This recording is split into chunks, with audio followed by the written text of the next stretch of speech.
시편 40편 6절에서 10절까지의 말씀을 우리가 함께 읽었습니다. 우리가 지난 주일에는 이제 시편 40편 1절에서 5절을 함께 살펴봤죠. 앞에 본문을 살펴봤습니다. 죄에서 구원하여 건지신 하나님의 은혜를 다윗은 찬송하였습니다. 우리가 어떤 죄에 빠졌었는가, 어떤 상태에 있었는가, 그리고 우리가 건진받은 그 은혜가 얼마나 놀라운가, 그 내용이 1절에서 5절에 나타났죠. 사실 이제 이 6절에서 10절을 지난주에 설교하면서도 이 6절에서 10절의 내용을 너무 제가 이렇게 말하고 싶어서 사실은 이제 좀 힘들었어요. 막 이렇게 억눌렀습니다. 왜냐면 이제 순서를 따라와야 하죠. 원래 지난주에 설교만으로는 사실은 좀 모자랍니다. 여러분들 들으시면서 어떻게 느끼셨는지 모르겠지만 1절에서 5절은 무언가 아주 중요한 무언가를 말하지 못하고 이렇게 주변만 돌다가 온 거예요. 그러니까 우리가 어떤 죄에 빠졌었고 하나님께서 우리를 그 죄에서 구해주셨구나라는 아주 일반적인 구원에 대한 감사와 찬송이 1절에서 5절에 있었습니다. 이 6절에서 10절 말씀은 이제 그 은혜를 구체화합니다. 이게 핵심이죠. 이게 사실은 시편 40편에서의 중심이다라고 할 수 있습니다. 그 죄사함의 은혜, 곧 그 구원의 은총이 어떻게 우리에게 주어졌는지, 하나님께서 어떻게 죄인을 그 비참함에서 건지셨는지를 이 6절에서 10절의 말씀이 우리 가운데 전하여 주고 있습니다. 6절에 보니까 하나님께서는 다윗에게 매우 특별한 지식을, 매우 특별한 방식을 통하여 알려주십니다. 주께서 내 귀를 통하여 내게 들려주시기를 이라고 시작하지요. 하나님께서 분명하고 정확하게 그리고 강조하여 이 이후의 내용들을 알려주신 것입니다.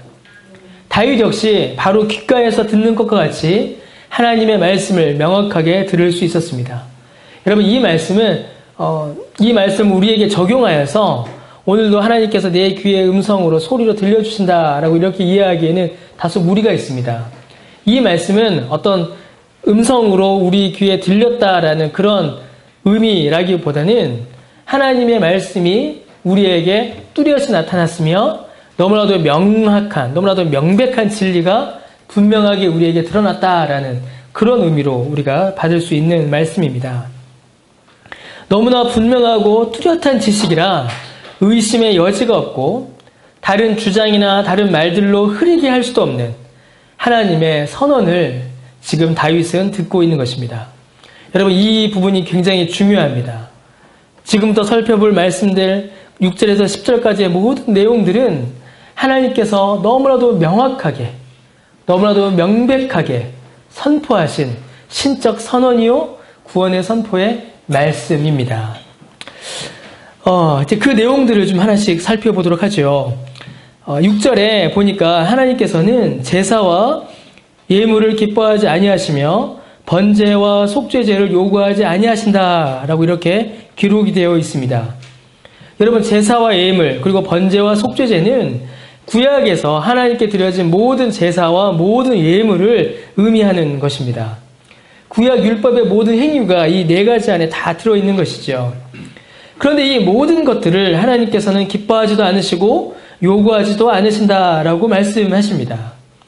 구약에 기록되어 있는 율법의 모든 행위들, 구약의 모든 백성들이 열심히 지켜왔던 이 모든 제사와 헌물들, 이 예물들을 하나님께서 받지 않으신다라는 것이에요. 즉 여러분, 이러한 것들로는 곧 제사와 예물과 번제와 속죄제로는 1절에서 5절에 나타났던 그 죄사함의 은혜를 받을 수가 없는 것입니다. 제사와 예물과 번제와 속죄제가 하나님께서 베푸시는 구원의 은총의 원인이 될 수도 없고 그것을 근거로 하여 그것 때문에 하나님께서 구원을 베풀지 않으신다라는 것입니다. 그러면 여러분, 무엇이 은혜의 통로가 될까요? 7절에 보니까 다윗은 내가 말하기를 내가 왔나이다 라고 고백합니다. 내가 왔다라는 겁니다. 하나님께서 제사와 예물과 번제와 속죄제를 요구하지 아니하시지만 그때에 내가 하나님 앞에 왔나이다 라고 선언합니다. 하나님께서 받으시는 것은 제사와 예물, 번제와 속죄제가 아니라 바로 다윗 그 자신입니다. 그저 형식적이고 율법주의적이며 자기 공로를 내세우는 제사와 예물이 아니라 자신의 마음과 뜻을 다하여 하나님께 드리는 그 전인격적인 헌신, 그 헌신을 하나님께서는 기쁘게 받으시는 것입니다. 여러분, 사무엘상 15장에 보면 사울이 아말렉과 전쟁을 치르죠. 여러분, 이 부분은 오늘 오후에도 다시 한번 살펴볼 것입니다. 하나님께서는 이 아말렉과의 전쟁에서 어떤 것도 남기지 말고 다 진멸하라라고 명하셨습니다. 그러나 사울이 그 말씀에 순종하지는 않죠. 그 중에 일부를 남깁니다. 어떤 것들 남기냐면 매우 값진 것들, 매우 귀한 것들은 따로 남겨놓고 좋지 않은 것들만 모조리 다 죽여버립니다. 이로 인해 하나님께서는 진노하시고 사무엘이 이제 사울을 다그치고 비난합니다. 왜 하나님의 말씀에 순종하지 아니하셨느냐? 왜 남겨놓았느냐? 이 짐승의 울음소리는 도대체 어디서 나는 것이냐? 라고 이렇게 사무엘이 사울을 다그치죠.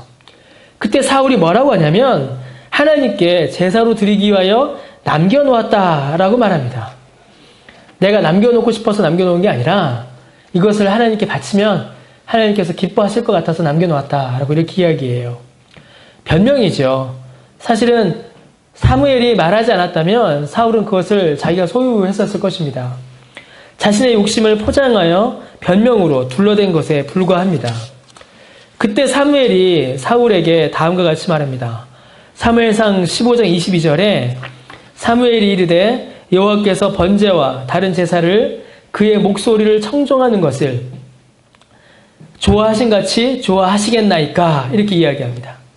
순종이 제사보다 낫고 듣는 것이 수량의 기름보다 나으니 라고 말합니다.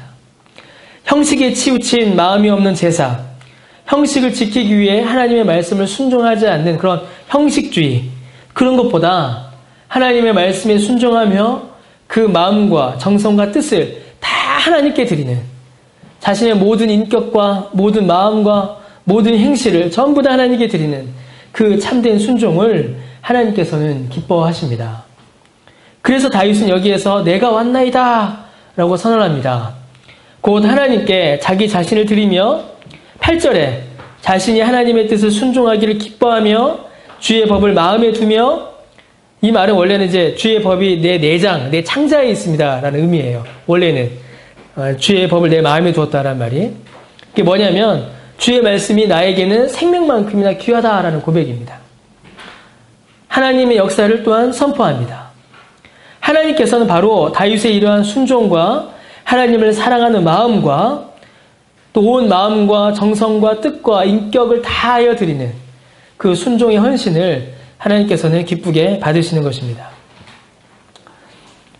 여러분, 여기까지 말씀을 살펴보면, 여기서 말씀을 그치면 여러분 어떠세요? 빨리 끝나니까 좋죠. 네, 내용이 어떻든 간에 빨리 끝나니까 좋죠. 네. 상당히 불편해집니다. 여기서 그치게 되면 상당히 불편해져요.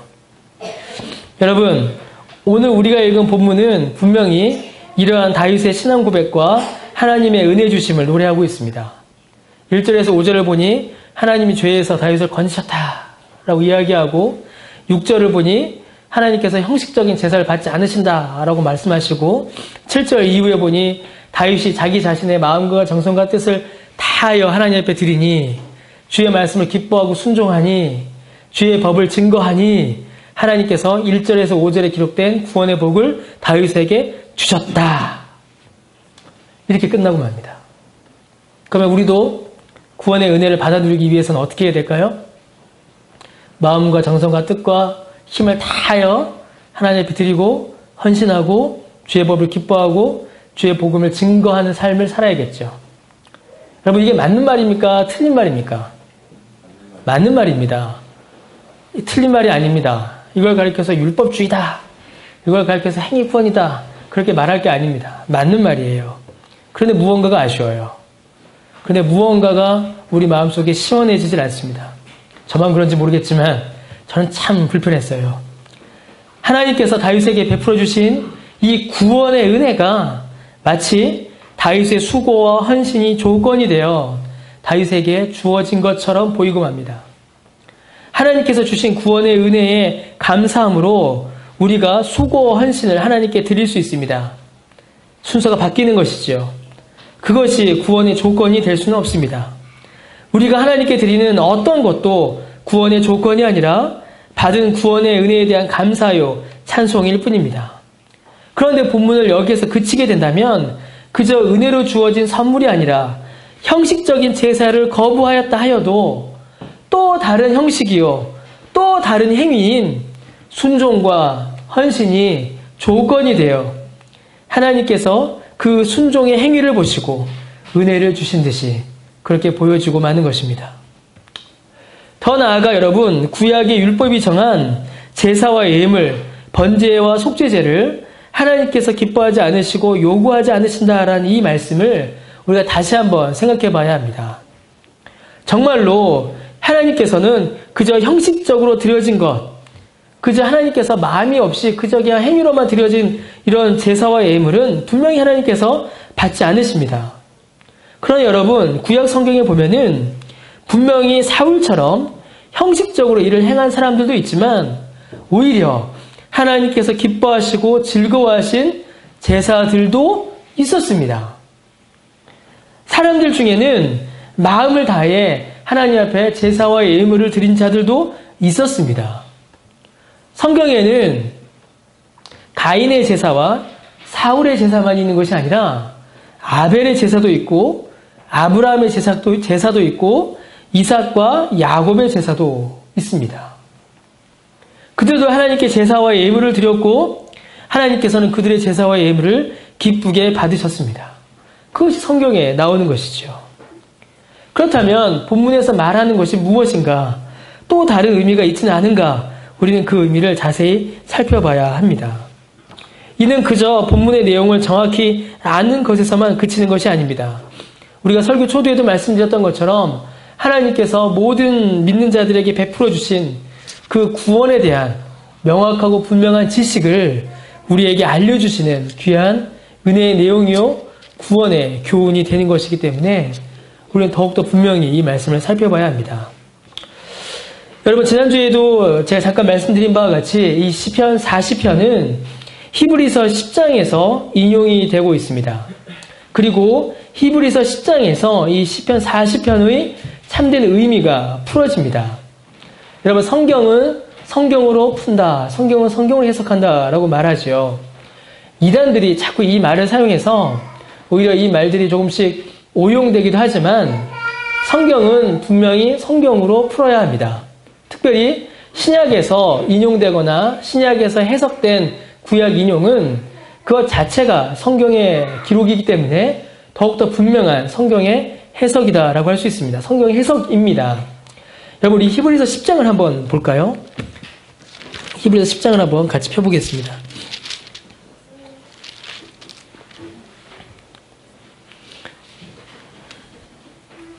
히브리서 10장 우리 5절부터 7절까지가 이 시편 40편 6절에서 8절을 인용하는 것입니다. 히브리서 10장 5절에서 7절 있죠. 그러므로 주께서 세상에 임하실 때 이르시되 하나님이 제사와 예물을 원하지 아니하시고 오직 나를 위하여 한 몸을 예비하셨도다. 번제와 속죄제는 기뻐하지 아니하시나니 이에 내가 말하기를 하나님이여 보시옵소서. 두리마리 책에 나를 가리켜 기록된 것과 같이 하나님의 뜻을 행하러 왔나이다 하셨느니라. 이렇게 시편 40편 말씀이 이렇게 인용되어 있습니다. 여러분, 이 히브리서 10장 5절에서 7절 그리고 시편 40편 6절에서 8절은 한 가지 분명한 차이를 가지고 있습니다. 시편 40편의 주인공, 시편 40편의 화자는 다윗이죠. 다윗을 말하는 것입니다. 그런데 히브리서 10장에 보면은 히브리서 10장 5절부터 7절에 인용되어 있는 이 시편 40편은 그 화자가 다윗이 아닙니다. 그 화자는 다윗이 아니라 예수님입니다. 그래서 히브리서 10장 5절에 보니까 뭐라고 되어 있어요? 주께서 세상에 임하실 때에 이르시되 라고 되어 있죠. 이 화자가 누구라는 말이에요? 예수님이다 라는 이야기입니다. 그럼 이게 어떻게 된 것일까요? 성령께서 다윗에게 특별히 역사하셔서 다윗이 그 입으로 기록된 이 시편이 원래는 누구의 말? 예수님께서 이 땅 가운데 임하실 때에 예수님께서 하실 말씀이었다라는 것입니다. 예수님께서 하실 말씀이 다윗의 입을 통하여 미리 기록되어 있던 것입니다. 성령께서 다윗의 입을 통하여 그리스도의 말씀이 드러나도록 역사하신 것입니다. 여러분, 우리 히브리서 10장을 좀 더 자세히 살펴보겠습니다. 히브리서 10장은 구약의 제사와 예수님의 제사를 비교하여 설명합니다. 우리 히브리서 10장 1절에 보니까 율법은 뭐라고 되어 있어요? 장차올 좋은 일의 그림자요 참 형상이 아니다 라고 되어 있지요. 율법으로 드려진 제사는 앞으로 올 좋은 일의 그림자일 뿐입니다. 그럼 앞으로 올 좋은 일은 뭘까요? 곧 예수 그리스도의 제사를 가리키는 것입니다. 그래서 구약의 제사는 어땠어요? 해마다 늘 드리는 제사였습니다.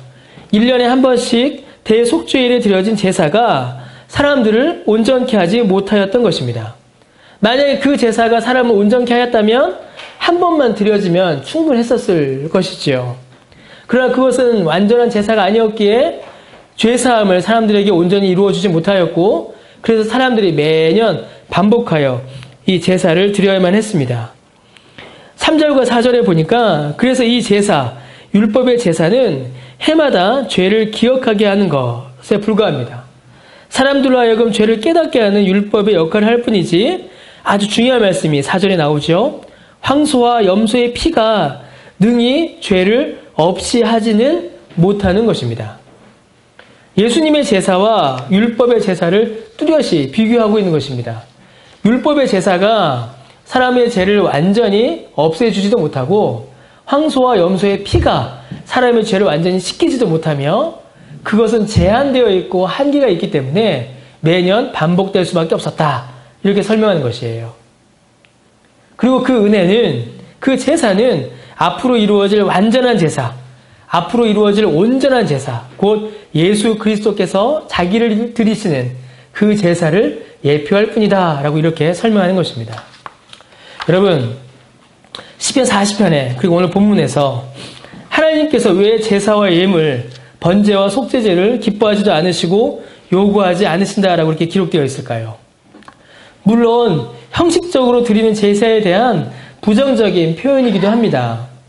그러나 여러분, 더 깊은 의미, 그것이 정말로 우리에게 말씀하시는 것은 하나님께서 요구하시고 하나님께서 기뻐하시는 그 의를 율법의 제사로는, 황소의 피와 염소의 피로는 결코 이룰 수가 없기 때문입니다. 율법의 제사로는 하나님의 의를 만족할 수가 없기 때문입니다. 구약의 모든 율법과 구약의 모든 제사와 예물이 무의미하고 불필요한 것이 아니라 율법의 제사와 예물과 번제와 속죄제로는 죄를 깨달을 수는 있지만 그것을 가지고는, 곧 황소와 염소의 피를 가지고는 하나님께서 기뻐하시고 하나님께서 원하시는 완전한 의를 결코 만족시킬 수 없다는 것을 우리에게 알려주는 것입니다. 그것들이 바라보고 있는 궁극적인 것이 있다는 것이에요. 그러면 무엇이 우리에게 완전한 의를 주고 무엇이 우리의 죄를 깨끗게 할까요? 구약의 율법과 제사와 예물들이 정말로 바라보고 지향하였던 것이 과연 무엇일까요? 여러분, 무엇이 우리에게 필요하겠습니까? 어떻게 해야 하나님의 의를 만족할 수가 있겠습니까? 그래서 히브리서 10장 5절부터 시편 40편을 인용합니다. 주께서 세상에 임하실 때 하실 말씀이 시편 40편에 미리 기록되어 있었고 그 의미를 히브리서에서 풀어 설명해 줍니다. 히브리서 10장 5절에 보니까 하나님이 제사와 예물을 원하지 아니하시고 오직 나를 위하여 한 몸을 예비하셨도다 라고 기록되어 있습니다. 여러분, 이 몸이 뭘까요? 히브리서 10장 10절에 나오죠. 이 뜻을 따라 예수 그리스도의 몸을 단번에 들이심으로 말미암아 우리가 거룩함을 얻어노라. 예수 그리스도의 몸입니다. 번제와 속죄제로는 하나님이 원하시는 의를 만족할 수가 없는 것입니다. 번제와 속죄제로는 우리에게 완전한 의를, 영원한 구원을 줄 수 없는 것입니다.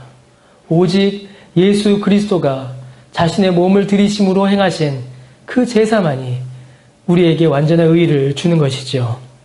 히브리서 10장 7절에 두루마리 책에 기록된 것과 같이 하나님의 뜻을 행하러 왔나이다 라고 기록되어 있습니다. 시편에도 같은 구절이 있었죠. 여러분, 이 두루마리 책은 성경을 가리킵니다. 성경에 기록된 것과 같이 하나님의 뜻을 행하러 이 땅 위에 오신 분이 여러분 누구이시겠습니까? 모세와 선지자들이 모든 율법과 모든 예언과 모든 시편들이 바라고 기대하고 예언하며 약속하였던 그 구원의 그분이 바로 누구시겠습니까? 바로 예수 그리스도이시지요. 요한계시록에 7인으로 봉해진 두루마리가 나오죠. 앞부분에요. 7인으로 봉하여진 그 두루마리가 뭐였어요? 그게 뭐냐면 하나님께서 이 땅 가운데 베푸실 구원의 역사입니다. 그 인을 하나씩 떼어 하나님의 구원을 이 땅 가운데 베푸시는 분이 누구세요? 예수 그리스도이십니다. 여러분, 예수 그리스도가 지금 드러나고 있는 것입니다. 구약의 모든 성경들이 예언하고 기대하고 바라고 말씀하였던, 약속하였던 그 메시아, 그 그리스도, 구약의 제사와 예물과 번제와 속죄제로는 완전한 죄사함을 이룰 수 없기에 예수 그리스도의 몸으로만 드려야 하는 그 제사를 드리시는 그분, 그 예수 그리스도가 나타나고 있는 것입니다. 여러분, 예수 그리스도만이 이 모든 의를 이루셨습니다. 그가 죽으심으로, 그의 육체를 찢으심으로, 그 육체에 피를 흘리심으로, 그 육체가 우리의 모든 죄를 감당하심으로 우리에게 완전한 의를 주셨고 그가 우리를 구원하신 것입니다. 그가 이 땅에 오셨고 그의 몸을 단번에 제물로 드리심으로 우리를 위한 모든 죄사함을 이루셨습니다. 성경에 기록되어 예언된 바로 그분이 모든 것을 이루시고 하나님의 모든 요구를 만족케 하신 것입니다. 그래서 여러분, 히브리서 10장 9절에 그가 오셔서 하나님의 뜻을 행하셨고 첫째 것, 곧 구약의 율법의 제사들, 참된 것을 가리켰던 모든 그림자로서의 구약의 제사들을 폐하시고 참되고 완전한 그것, 예수 그리스도의 완전하고 영원하며 단번에 드리는 제사를 드리심으로 우리에게 구원의 은혜를 베풀어 주신 것입니다. 여러분, 우리 시편 40편 다시 한번 넘어가 볼까요? 그래서 여러분, 시편 40편에서 노래하는 순종은 다윗의 순종이 아닙니다. 이는 메시아의 순종이요 예수 그리스도의 순종입니다. 다윗이 우리가 하나님께로부터 받은 그 구원의 은혜에 대한 모델이 될 수가 없습니다. 다윗처럼 행하면 우리가 구원받을 수 있습니다. 다윗처럼 순종하면 우리가 구원의 은혜를 받을 것입니다. 라고 그렇게 말할 수가 없는 것입니다. 여러분, 여기서 말하는 순종, 여기서 말하는 주의 말씀에 순종할 기뻐하는 이 순종은 예수 그리스도의 순종을 말하는 것입니다. 여러분, 우리는 예수 그리스도의 순종으로 구원을 받는 것입니다. 예수 그리스도의 순종에 의지하여 예수 그리스도의 순종으로 말미암아 우리는 구원받습니다. 그가 오사 하나님의 모든 뜻을 이루시고 그가 오사 그의 몸을 들이심으로 그의 피를 흘리심으로 우리의 모든 죄를 사하여 주셨기에 구원의 은혜를 받아 누리게 되는 것입니다. 여러분, 예수님께서는 순종하셨습니다. 하나님의 뜻 행하기를 즐거워하셨고 율법을 온전히 다 이루셨습니다. 그가 십자가에 죽기까지 순종하셨지요. 그가 십자가에 죽기까지 순종하심으로 우리의 모든 죄값을 감당하셨습니다. 그리스도의 이 십자가의 순종으로 인하여 우리도 십자가에서 죽었습니다. 우리의 죄도 그 십자가에서 함께 죽은 것입니다. 여러분, 예수님이 이 땅 위에서 모든 율법의 요구에 완벽하게 순종하여 행하셨습니다. 이 순종으로 말미암아 우리가 이 땅 위에서 살아갈 새 생명과 힘을 얻게 된 것입니다. 우리의 힘으로는 의롭지 못하지만, 우리의 힘으로는 의를 이룰 수 없지만 그가 이루신 순종과 의로 우리도 이 땅 위에서 의인의 삶을 살아갈 수가 있게 된 것입니다. 그가 십자가의 죽으심으로 우리도 죽었고 그가 사심으로 우리도 같이 살아간 것입니다. 그가 십자가에 죽기까지 순종하심으로 우리의 죄된 본성도 죽었고 그가 이 땅 가운데서 하나님의 율법에 순종하여 행하심으로 우리도 하나님의 말씀에 순종하여 살아갈 수 있는 그 힘과 능력을 비로소 얻게 된 것입니다. 우리가 예수님을 믿을 때에 예수님과 연합하게 되고 이 연합을 통하여 주께서 이루신 이 모든 구원의 은총이 내 것이 됩니다.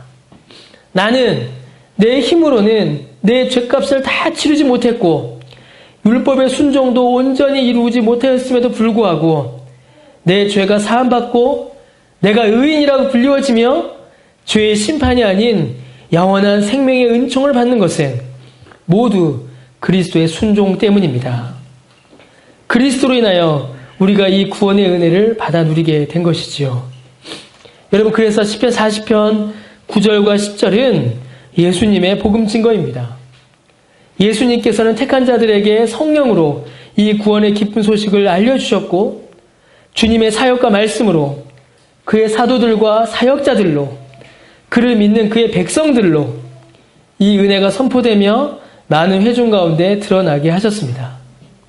그가 구원을 이루셨고 이 구원의 소식을 전하는 것 역시 그가 행하신 그의 역사인 것입니다. 그래서 우리의 구원의 시작과 완성이 우리의 구원의 전부가 예수 그리스도에게만 있습니다. 다른 것에 있지 않고 하나님께서는 구원 얻을 만한 다른 이름을 우리에게 주지 않으셨습니다. 우리가 받은 구원의 은혜가 어떤 것인지 다시 한번 분명하게 확인할 수 있습니다. 모세와 선지자들이 율법과 예언과 모든 시편의 찬송들이 드러내는 예수 그리스도의 구원의 은총을 다시 한번 확인해 볼 수 있습니다. 여러분, 그리스도에게 붙들려 있으시길 바랍니다. 그에게만 의지하시기 바랍니다. 하나님께서 기뻐하시고 만족해 하시는 모든 의의는 오직 예수 그리스도에게만 있습니다. 예수님을 의지하지 않고서는 그 이름을 붙잡지 않고서는 어느 누구도 그 누구도 하나님 앞에 의롭다 일컬음을 받을 수가 없고 구원의 은혜를 받을 수도 없습니다. 여러분, 우리의 무엇을 자랑하여서 우리의 무엇을 하나님 앞에 대가로 내밀 수가 있겠습니까? 없습니다. 예수 그리스도의 이름을 의지하지 않으면 우리는 구원받을 수 없습니다. 여러분, 예수 그리스도를 붙잡으시길 바랍니다. 그 이름만을 의지하여 그에게만 묶여있기를 늘 구하시길 바랍니다. 그가 우리의 구원이시고 그가 우리의 생명이십니다. 여러분, 우리 자신을 하나님 앞에 볼 때에, 우리 자신을 하나님 앞에 내어놓을 때에 자랑할 거 하나도 없고 내세울 만한 거 하나도 없고 그저 우리의 더러움, 그저 우리의 실수, 그저 우리의 나약함이 드러날 뿐입니다. 그것이 우리의 실체이죠. 하나님 앞에 순종하고자 하지만, 주의 말씀에 순종하고자 하지만 우리의 순종은 얼마나 가벼운지 그 순종의 의지와 결단은 쉽게 무너지고 맙니다. 그래서 우리의 순종으로 인하여서, 우리의 순종 때문에 주께서 우리에게 구원의 은총을 베풀어 주신 것이 아닙니다. 내 순종이 아니라 예수 그리스도의 순종 때문입니다. 예수께서 하나님의 모든 율법에 순종하셨고 율법의 모든 요구를 그 몸에서 이루셨으며 심지어 하나님의 율법의 요구를 순종하지 못했던 우리의 죄마저도 예수께서 그 육체에 감당하셨기에 그 순종으로 인하여서 우리가 구원받은 것입니다. 믿음이 무엇입니까? 이 순종에 연합하는 것입니다. 그래서 우리 자신은 하나님의 말씀에 순종하지 못하였으나 하나님의 말씀에 구원받을 수 없을 만큼 우리의 순종은 턱없이 부족하지만 하나님 보시기에 우리를 마치 다 순종한 자들처럼 의인으로 우리를 보아주시는 것이죠. 그러므로 우리가 예수 그리스도에 매어있지 않으면, 예수 그리스도에게 붙들려 있지 않으면, 예수 그리스도의 그 이름만을 의지하지 않으면 구원받을 길이 우리에게는 전혀 없는 것입니다. 예수 그리스도 외에 우리에게 구원의 다른 이름이, 다른 길이 전혀 없는 것입니다. 히브리서의 말씀과 같이 예수 그리스도 외에는 그 어떤 육체도 그 어떤 존재도 우리의 죄를 감당할 수도 없고 하나님이 요구하시는 모든 율법의 순종을 이루어낼 수도 없기 때문입니다. 다윗은 시편 40편에서 메시아의 사역을 성령의 역사를 통하여 우리에게 기록하여 보여주고 있는 것입니다. 우리가 바로 그 은혜를 받아 누리고 있는 것이죠. 여러분, 오늘 우리가 행하는 성찬이야말로 이 사실을 너무나도 분명히 보여줍니다. 그의 몸이, 그의 육체가, 그의 피가 어떤 제사를 이루셨고 우리는 그로 인하여 생명을 얻었고 그로 인하여 살아갈 수 있다는 이 복음의 사실을 이 성찬이 우리에게 분명히 보여주고 있는 것입니다. 여러분, 오늘 우리가 살펴본 말씀은 우리가 받은 구원의 은혜의 내적인 면입니다. 우리가 알지 못하는 사이에, 우리가 보지 못하는 사이에 우리가 받은 구원의 은혜가 어떻게 이루어졌는지를 우리에게 알려주었습니다. 오늘 본문은 하나님이 만족하시는 의의가 무엇인지 그것을 우리에게 보여줬습니다. 보여주었다면 다음 주는 이제는 모든 죄를 이기는 이김을 우리가 볼 것입니다. 다음 주에 살펴볼 본문은 그 구원의 은혜가 우리의 삶에서 외적으로 어떻게 드러나고 어떻게 열매 맺는지를 우리가 또한 살펴보게 될 것입니다. 시편 40편은 그래서 지난주에 말씀드린 것처럼 우리 신앙의 전체를 우리에게 보여줍니다. 우리가 죄 가운데 있고 구원받았다. 지난주였죠. 오늘은 우리에게 그 구원을 베푸시기 위하여 예수께서 오셨고 율법에 순종하셨으며 그의 몸을 들이셨다. 그리고 우리가 그 은혜를 받았다. 그러니까 다음 주는 그럼 그 구원의 은혜를 받은 우리는 어떻게 이 땅 가운데 살아가야 하는가. 이 세 가지의 내용이 이어져서 나타나게 되는 것이죠. 그 말씀의 은혜 가운데 우리의 구원의 은혜를 다시 한번 확인하고 또 그 말씀의 교훈으로 감사하는 또 우리 모두가 되시기를 바랍니다. 기도하겠습니다.